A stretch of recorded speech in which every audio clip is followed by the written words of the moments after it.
Hey everyone, welcome back. Today we're diving into a case that really chills me to the bone. It's the Freeway Phantom case. That's a tough one. Yeah, a really, really tough one. And we're talking about Washington, D.C., back in the early 70s, between 1971 and 1972. The Freeway Phantom, well, he was an unidentified serial killer who specifically targeted young African-American girls. Yeah, a string of murders, and to this day, they remain unsolved. It's 6 victims that we know of, 6 young lives cut tragically short, and the killer was never caught. So we're left with this haunting legacy, just full of questions. And I guess that's what we're hoping to do today, dig into this case, see if we can shed some light on it. And, I think to really grasp the gravity of this case, we need to consider the backdrop, the social and political climate of the time. Right. I mean, this was the height of the civil rights movement. Racial tensions were incredibly high, especially in a city like Washington, D.C. It was a melting pot, but also a place where these inequalities were very, very evident. So you can imagine the fear and outrage that gripped the city when these murders started happening. Absolutely. And I think, to really understand the impact, we have to talk about the victims. These weren't just statistics. These were young girls with their whole lives ahead of them. Absolutely. Our first victim, Carol Denise Banks, she was just 13 years old when she was abducted back in April of 1971. 13 years old. It's just unimaginable. And this was just the start. Over the next year and a half, 5 more young girls were kidnapped and murdered. Darlenia Johnson, Brenda Crockett, Nina Moshe Yates, Brenda Woodward, and Diane Williams. And the ages, it's so disturbing. They ranged from 10 to 18 years old, all African American. And what really struck investigators was the way their bodies were discovered. Yeah, tell me about that. Well, they were all found near freeways, hence the name, the Freeway Phantom. Right. But there was something more. They were often posed, some were even clothed. And that suggested to investigators that there was an element of staging. It was like the killer was trying to send a message. It was almost like he was playing a game with the authorities, almost like he was taunting them. Yeah. And it just adds this layer of creepiness, and it makes the whole case that much more disturbing. Right, exactly. And I mean, one of the most puzzling pieces of evidence in this case was a note that was found pinned to one of the victim's coats, Brenda Woodward.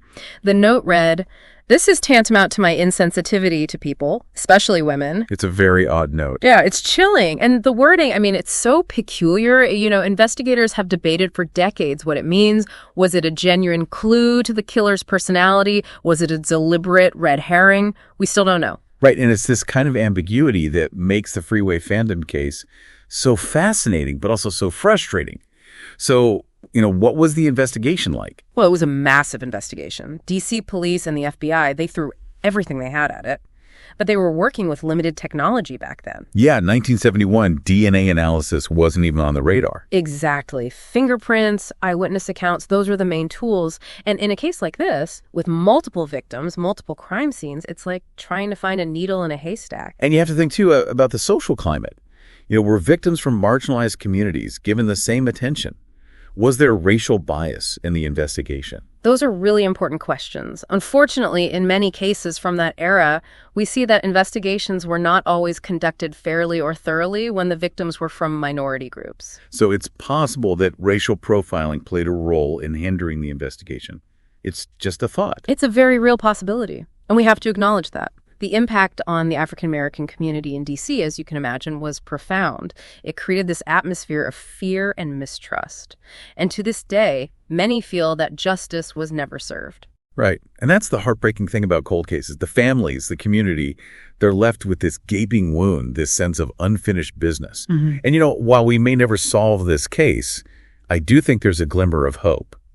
The Freeway Phantom case, tragic as it was, really forced law enforcement to change, to evolve. Yeah, it was a turning point in many ways. It brought attention to the need for better forensic techniques.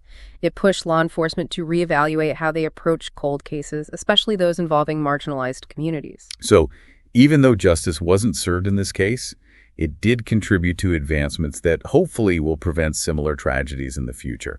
And that's an important takeaway. Absolutely. And I think for all of us listening, it's a reminder that we can't forget these victims. We can't let these cases fade into obscurity. We have to keep asking questions. And I think for me, the biggest question is, will we ever know who the Freeway Phantom was? What was his motive? Was it just pure evil? Or was there something more? And what do you think? What stands out to you as the most baffling aspect of this case? What do you think is the most likely thing to lead to a break in the case after all these years? That's a tough one. Maybe the note, maybe some new forensic technology could unlock something from the evidence. Well, we'll have to wait and see.